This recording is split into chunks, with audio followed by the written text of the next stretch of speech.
The average transaction price of a new vehicle approaching $50,000. That's average, folks, average. It was only a matter of time when the monthly payments would significantly track upward too. No doubt, the automakers and their lenders tried various things to mitigate the rising prices of new vehicles over the last 30 years. And would you believe that back in the 1970s, average term for a new car loan was 36 months? And for a long time, it moved up to 60 months. Today, 72 to 84 months is common. 7 years for a new vehicle. 7 years. 7 years. Now, to be honest, vehicles do last a lot longer than they used to. 100,000 miles on the odometer doesn't give it a death sentence. But by the same token, the methods used to keep payments affordable in the midst of much higher prices seem to have lost momentum. Welcome to the $1,000 a month car payment. For 12% of people. Indeed. And how many is people that just have a lot of money that are just, I guess, no, they would just buy it straight up, wouldn't they? They probably wouldn't want to, they would not paying $1,000 a month. Actually, most statistics at one time, and these are probably about 20 years old, that vehicles that cost over $60,000, that the percentage of those that were leased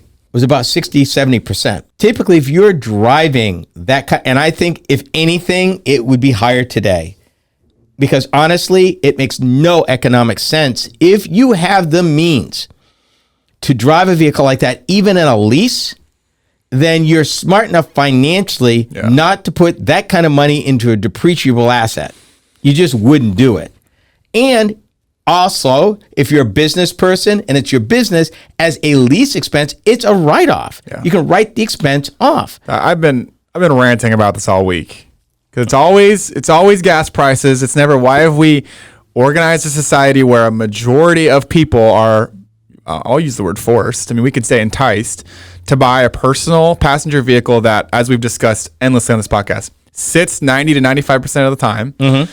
Average cost now, you just said, was up to 50 grand. It's really 47 and change, but I rounded to 50 grand. And the average person we reported 6 months ago spends $10,000 a year on their vehicle between the car payment, gas, maintenance, insurance. And, I do think, it's ingrained into American society, having the car, having the house.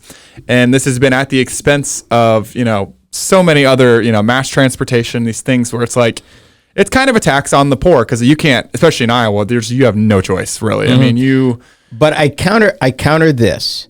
For years, the market has been driving, if you'll pardon the pun, towards the expensive end of all this stuff. Yeah. I mean, the pickup trucks I get to evaluate these days. It's unsustainable. This is unsustainable. $60,000, $70,000, and $80,000. And the dealers tell me they can't get enough of these. Yeah. Okay, so, and I always ask, who's buying them? I mean, let's pull this apart for a minute. Now, we talked about 12%, but that 12% is significantly higher than even 10 years ago when it was like around 5% of the population would be paying that kind of money. And it's going up. There's the automakers even are beginning to sound the alarm. At what point? Where is the tipping point where a vehicle sticker price is just, $1 too far? Where you hit the wall and say, you know what? No, absolutely not. Right now, it is not uncommon for me to get a vehicle to review that is really honestly, on average, between on the low end, high 30s to maybe high 50s. So you're right in that average. And that is the heart of the car market now, whether you're buying a small SUV or a pickup truck. Now, there are compact, or what we call the urban crossovers, that are in the $20,000 to $30,000 range. There are still passenger cars, real equipped ones, that you can buy between $25,000 and $35,000. But that doesn't work for everybody anymore. So the question is, if you want an SUV, if you want a crossover, you end up buying maybe a 1 or 2 year old one, if in this economy you can find one.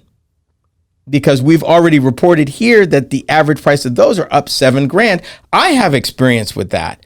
I was fortunate to buy mine, which at the time was 2 years old.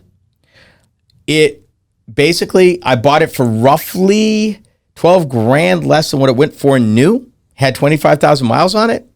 Within the year, putting double the miles on it, it was still worth $7,000 more than I paid for it, and it had 25,000 miles on it. At 50,000 miles, it was worth $7,000 more. That's crazy. Even if it's not $1,000 a month, there's still Experian talked about the average car payment being the highest it ever has been at over $625 a month, which is still a fair piece of change. Now add insurance on top of that. It's absurd. And you're there. You are there. Not to mention licensing fees for your annual tags, however it's done in your state. Yeah, $1,000 a month is not impossible. It may not be all car payment, but if you add car payment and insurance, yeah, you're there. You're just flat there because you have to have enough insurance to insure this expensive vehicle to make sure you have the adequate insurance. And whether you lease it or buy it, if you're borrowing the money or leasing the vehicle, the lender is going to make sure you carry full coverage.